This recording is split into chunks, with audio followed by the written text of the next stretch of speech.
Welcome back to Vader TV in our Lessons Learned series. This is John Chenal, and I'm speaking once again with Yaniv Ben-Sadan of Fixu.com. Yaniv, you're an Israeli citizen. You started the company while you were in Israel. It's now based here in Silicon Valley. Talk a little bit about two challenges, really. A, getting the company over here after founding it there, and then raising money, because you raised money both from an Israeli fund and also from Mayfield Fund, which is based here in Silicon Valley. So first of all, you founded it over there. How hard was it? What was the decision to bring it over here? I think that once I became, as an entrepreneur, once I became exposed to the opportunity in the internet in the late 90s, I was drawn, and my passion just grew over time, over coming up with initiatives and ventures in the consumer internet space. And the fact that I lived in Israel didn't prevent me to take active part of it. So for me, it was not a question whether my location is Israel or the U.S. I wanted to be involved. There's definitely much more challenge to read about things in blogs versus to be part of that culture here in the Valley. Right. And it required me to be much more on the line, so I traveled very extensively. In terms of recruiting people, it was much harder to find people that are experienced in that segment, which was very new in Israel, in the high-tech economy or community there. So, but at the same time, there are probably some areas where it has some advantages. Mm-hmm. Israel is a country that is saturated with entrepreneurial spirit. It's very easy to find people that have very strong drive and motivation to succeed. And because the nature of that business is still virtual, comparable to other industries, is probably it's easier. So once I made a decision that I wanted to pursue that venture, I leveraged the part that has to do around maybe smaller costs to set it up in Mm-hmm. Israel, especially in the garage operation level, and hired a few people this is all you need at the beginning to get the product and the proposition up and running. I found it to be more challenging once I got some angel funding based on my network and my connections. I was able to get that relatively quickly.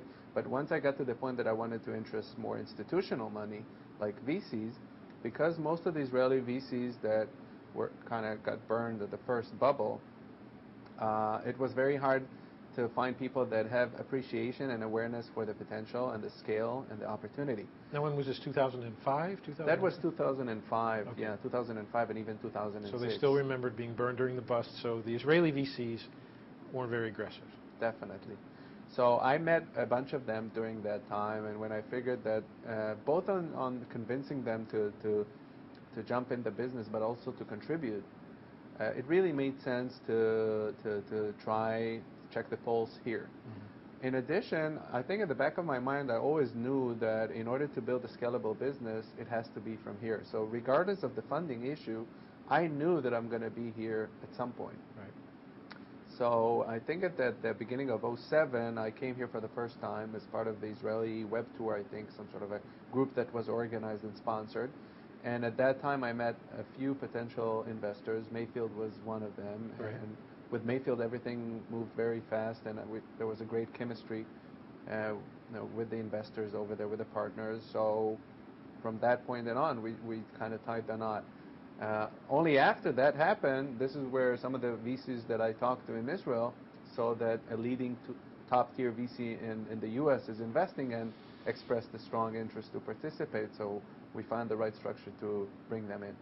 So you were able to secure funding over there after you secured funding from a top-tier Yes. VC here in the Valley. And you raised $2 million, I think, in the first round, $6 million in the second round. And Mayfield, and who's your Israeli VC? Pitango. Okay. And how many employees do you have now?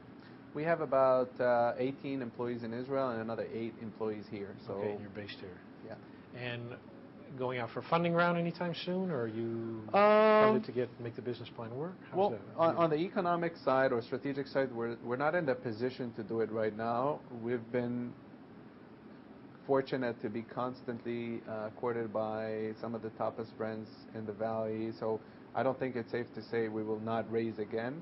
We have very aggressive growth plan both on the B2C and on the B2B level, and I think that at some point it will definitely make more sense to consider more funding. So the objective is not to do it right now. This is not our main focus, Mhm. but we kind of leave all the options open. And you said aggressive growth. I think you said earlier, revenue growing 25% month over month for the For the like last, yeah, for the last 6 months, if not more than that, that was the case. So I think it's safe to say that on the business to consumer level, we pretty much refined the growth and the trajectory to make sure that the site keeps adding more and more proposition and scaling in reach and in monetization. There's a whole set of opportunities on the enterprise level, which we feel that in the business of tech support, this is the new generation. And from an allocation of resources, we believe that at some point it would make sense to separate that from our main focus and just build another foundation for a separate division or a separate business altogether, with different timeline and different goals and different agenda, and that will require different resources. And coming soon, a year out, when do you think that? I think that it's probably going to be towards the end of this year, the end calendar year. We're probably going to be in the best position to open ourselves to that initiative. We have to finish some of the things on the consumer business, and then we can dedicate more resources on building the other business. Okay, we'll look for that. Maybe get you back in when you guys ramp up the enterprise side. Thank you. Yaniv, thanks for coming in. Thank you. That was Yaniv Ben Sadan of Fixya.com. For Vader TV, this is John Shanal.